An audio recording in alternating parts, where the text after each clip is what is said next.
আসসালামু আলাইকুম barrister mister M K Hasan. ওয়ালাইকুম আসসালাম।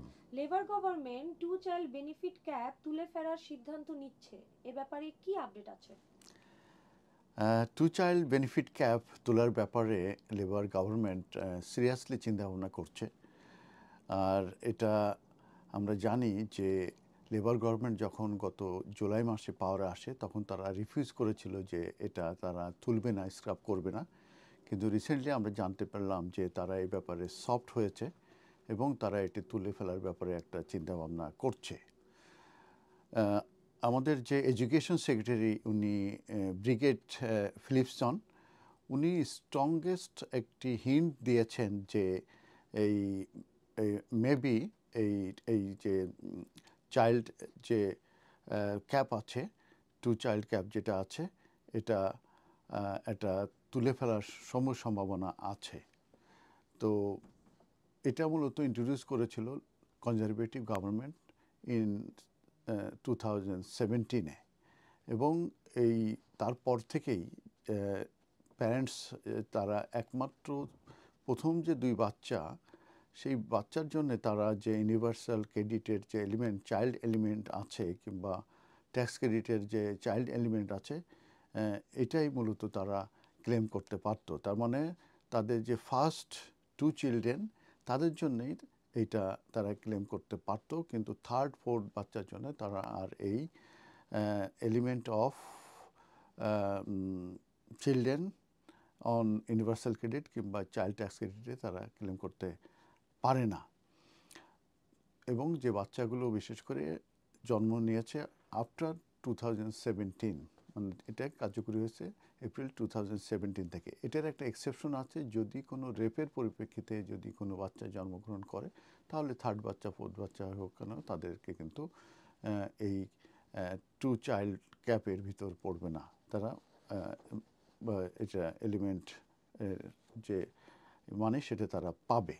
আমি বলেছি এটা কনজারভেটিভ আমলে ইয়ান ডানকান স্মিথ, যা কনজারভেটিভ লেবার যে ডেমোক্রেটিক কোয়ালিশন গভর্নমেন্ট ছিল, তারা মূলত এটা প্রস্তাব করে এবং 2017-18 ফিনান্সিয়াল ইয়ারে এটা ইমপ্লিকেশন হয়। গভর্নমেন্টের ফিগারে শো করে যে 9 জন বাচ্চার ভিতরে একজন এর উপরে মূলত ইম্প্যাক্টেড করেছে, তারা ইম্প্যাক্টেড হয়েছে বাই এই যে টু চাইল্ড যে লিমিট আছে এটার কারণে। মানে 9 জনের ভিতরে একটা বাচ্চা ইম্প্যাক্টেড হয়েছে, মানে তাদের সমস্যা হয়েছে।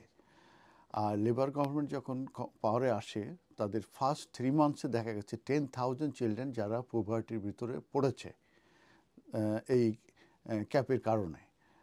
এটা বলেছে চাইল্ড পভার্টি অ্যাকশন গ্রুপ, তারা এটা বলেছে। এবং পরবর্তীতে ইন মে তে 109 চিলড্রেন যারা পভার্টির ভিতরে পড়েছে ইচ ডে, মানে প্রত্যেক দিনে 109 চিলড্রেন তারা পভার্টির ভিতরে পড়েছে বিকজ অফ দ্য লিমিট, এই লিমিটের কারণে। এবং অলরেডি 4.5 মিলিয়ন এই চিলড্রেন যারা অলরেডি দারিদ্র্যসীমার নিচে আছে, তার মানে তারা পভার্টির ভিতরে অলরেডি তারা আছে এই ক্যাপের কারণে।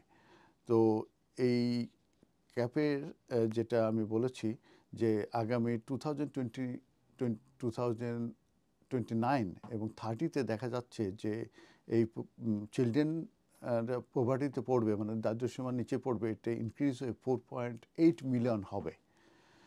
তো এবং যেটা যদি দেখা যায় যে এই যে টু চাইল্ড ক্যাপটা যদি তুলে ফেলা হয় তাহলে 470 চিলড্রেন যারা এই মুহূর্তে পভার্টির ভিতর আছে, দারিদ্র্যসীমার নিচে আছে, সেখান থেকে তারা উঠে আসতে পারবে, তারা দারিদ্র্যসীমার উপরে চলে আসতে পারবে। তো এই টু চাইল্ড ক্যাপের কারণে এক একটা ফ্যামিলি তারা 3,455 পাউন্ড প্রত্যেক বছরে তারা ক্লেম করতে পারছে না।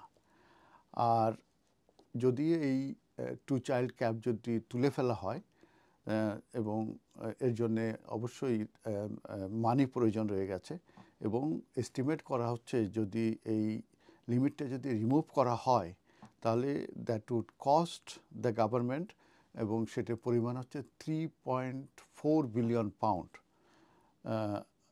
তাদের মূলত এই মানিটা তাদের প্রয়োজন যদি তারা এই টু ক্যাপ যে চাইল্ড ক্যাপ আছে, টু চাইল্ড ক্যাপ যেটা আছে, এটা যদি তারা তুলে ফেলতে চায়। তো এই ব্যাপারে যদি আরও কোনো আপডেট আসে যে এটা তুলে ফেলা